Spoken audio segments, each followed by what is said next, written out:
cutting, grabe. Kung saan, yung kinagatan mo daw na puto. Ikwento mo nga kung anong nangyari doon. Ewan ko lang. Kasi, wala, kumakain lang namin kami ng puto.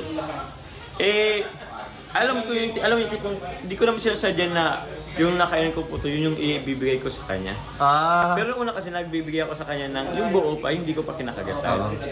Eh, ewan ko, hindi, bigla na lang hindi niya nangyari. kinakain. Yung buo, hindi niya kinakain. Oo. Ay, grabe. Tapos yung medyo last part na, yung kinagatan ko na, isinabaw ko sa kanya, yun, kinain ko.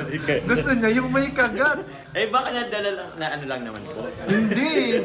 Ay, hindi ba? Grabe, ilang beses mo siyang trinay na subuan nung walang kagat. Pero hindi niya tinanggap. Pero yung may kagat, talagang kinain ni ni Carla. So maraming kinilig doon sa sa eksena na yun. Grabe bro. Actually, hindi ko nga ang daming nakapansin.